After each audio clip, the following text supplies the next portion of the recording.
क्या हुआ जब नंदी बैल की जान बचाने स्वयं शेषनाग चले आए और फिर जो हुआ उसे देखकर लोगों के होश उड़ गए।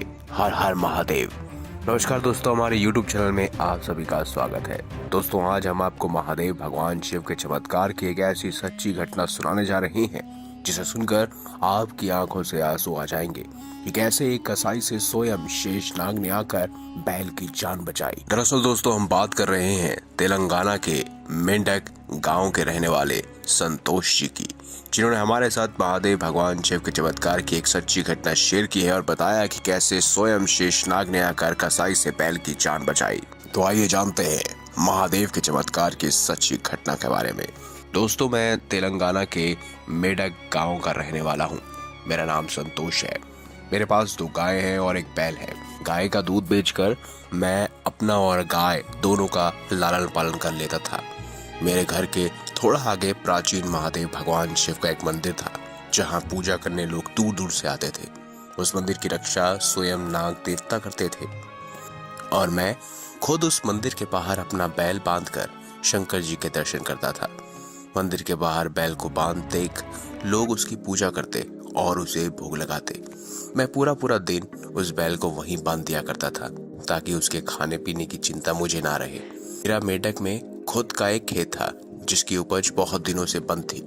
फिर मैंने सोचा क्यों ना मैं अपने बैल की सहायता से खेत की उपजाऊ फिर से शुरू करूं। पर मेरा बैल बहुत आलसी हो गया था।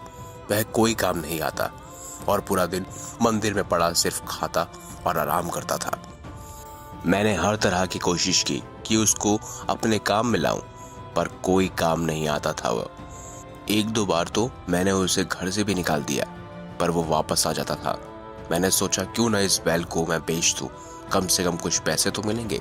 कुछ ही देर बाद मेरी मुलाकात रहमान नाम के एक कसाई से हुई। वह गाय बैल को खरीदने बेचने का काम करता था।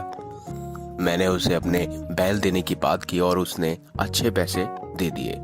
अगले ही दिन मैंने उसे शिव मंदिर के पीछे बुलाया और बैल को ले जाने के लिए कहा।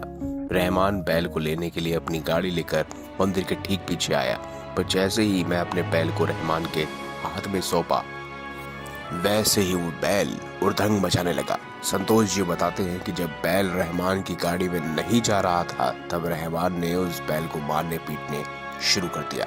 आखिरकार जब रहमान ने फिर से बैल को अपनी गाड़ी में चढ़ाने की कोशिश की, तब मानो ऐसा चमत्कार हुआ जो बहुत ही आश्चर्यजनक था। जो नाग देवता इतने सालों से शंकर जी के उस मंदिर में शिवलिंग की रक्षा कर रहे थे, वह अचानक से बैल के चारों ओर उसको घेर कर फन फैलाए खड़े हो गए और जोर जोर से फुकार मारने लगे। रहमान डर से पीछे भाग खड़ा हुआ। नाग फन फैलाए बैल को चारों तरफ से घेर लिया, मानो जैसे वो उसकी रक्षा करने आए हों। ये चमत्कार देख गांव वालों के भी होश उड़ गए। संतोष जी बताते हैं कि ये सब देखकर मैं और रहमान दोनों जान बचाकर वहां से भाग गए। सुबह देखा वह बैल उसी मंदिर के बाहर खड़ा था और पंडित जी उसकी पूजा कर रहे थे। तभी मैंने पंडित जी से पूछा, आप इस बैल की पूजा क्यों कर रहे हैं? तो साधारण सा बैल है जिसको मैंने पाला है। तभी पंडित जी ने बताया कि जिस तरह गायों में कामधेनु सर्वश्रेष्ठ है, उसी तरह बैलों में नंदी श्रेष्ठ है। आमतौर पर खामोश रहने वाले बैल का चरित्र उत्तम और संपूर्ण भाव वाला होता है। इसके अलावा वह बल और शक्ति का भी प्रतीक है। बैल को मोह माया और भौतिक इच्छाओं से परे रहने वाले प्राणी भी माना जाता है। ये सीधा साधा प्राणी जब क्रोधित होता है तो सिंह से भी भिड़ लेता है। यही सभी कारण थे जिसके कारण भगवान शिव ने बैल को अपना वाहन बनाया। पंडित जी की बातों से उन्हें समझ आया कि वह बैल जिसे वह अपना बैल समझते थे, कोई साधारण बैल नहीं बल्कि स्वयं शंकर जी का वाहन है। और फिर भला वो इस मंदिर को छोड़कर कैसे जाएगा? शायद इसीलिए ही लाख कोशिशों के बावजूद वह बैल रहमान के साथ नहीं गया। तो संतोष जी बताते हैं कि महादेव का यह चमत्कार देखकर वह हैरान हो गए थे और समझ गए थे कि बैल की रक्षा करने वाला कोई और नहीं बल्कि नाग देवता के रूप में स्वयं महादेव भगवान शिव थे। दोस्तों, आपको क्या लगता है, बैल की जान बचाने वाले नाग देवता के रूप में भगवान शिव थे या कोई और? हमें कमेंट बॉक्स में लिखकर जरूर बताएं। हर हर महादेव।